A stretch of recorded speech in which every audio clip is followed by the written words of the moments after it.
Kelly Clarkson. Clarkson, the first season Victor and champion, defeated Justin Guarini to win Idol. Obviously, there were hiccups, just like in the film From Justin to Kelly, but after the show, she produced genuinely excellent pop successes like Behind These Hazel Eyes and Since You've Been Gone.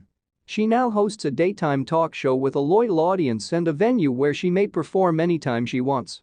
She is a pop star, as was initially predicted by Idol. Adam Lambert. Lambert was an acrobatic vocalist and a throwback to glam rock. After finishing second to Chris Allen, who was part of the string of winners who were so-called white guys with guitars, he wound up performing with Queen, a remarkable endorsement of his style from some of the guys who inspired it.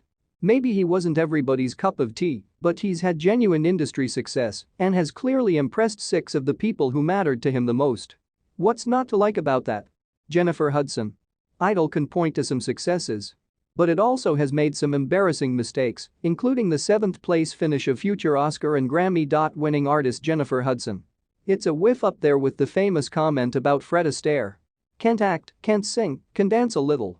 Now that J. Hud has her Tony Ann as an EGOT, her victory over Simon Cowell and his catty comments about her appearance and her smiting of everyone who didn't vote for her is complete. Carrie Underwood. A powerhouse singer whose only drawback seemed to be that she was maybe a little too polished, Carrie Underwood won the 4th season and has since grown into a country music superstar. She now has plenty of fans who likely don't even know she came from Idol. With hits like Before He Cheats, she's made a place for herself on top of the charts in a tough sector for women, and she's still going strong. Fantasia Barrino. Undoubtedly one of Idol's most technically gifted winners, Fantasia has gone on to success on Broadway. She wrote a memoir and then starred in its screen adaptation.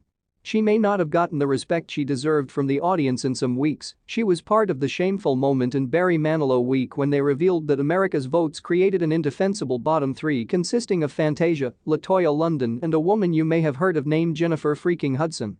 Hudson was eliminated. But she's had plenty of chances to get sweet revenge on any doubters, and she's reportedly set to reprise her Broadway role of Celie in the movie adaptation of the musical The Color Purple. Clay Aiken. A skilled vocalist whose following remains devoted to this day, Aiken released a bunch of albums, including a holiday record that did very well. On top of that, since his days bickering with Simon Cowell, he's done everything from Spamalot on Broadway to The Celebrity Apprentice to politics. He ran for Congress twice. There are a good number of Idol contestants who finished second but made fine careers for themselves, and he's one of their leaders. Ruben Studdard beat Clay in the finals, but Clay is still out there singing his heart out now and then. David Cook. Cook was the first of the 5 consecutive white guy with guitar winners, but he leaned toward the rocker side rather than the folk pop side.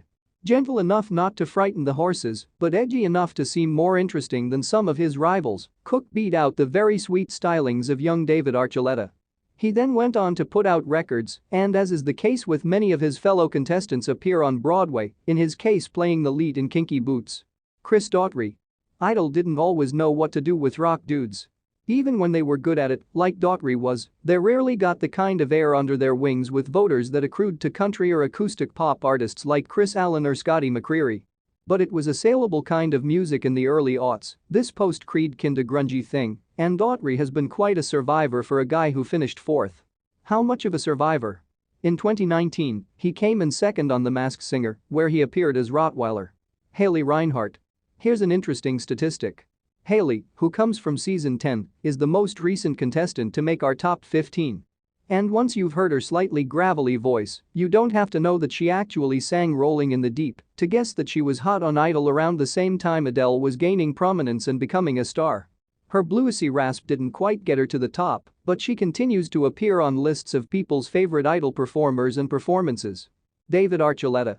Archuleta was a pretty powerful singer who lost to David Cook in the finals after spending most of the season being marketed to viewers as a very sweet little bunny rabbit.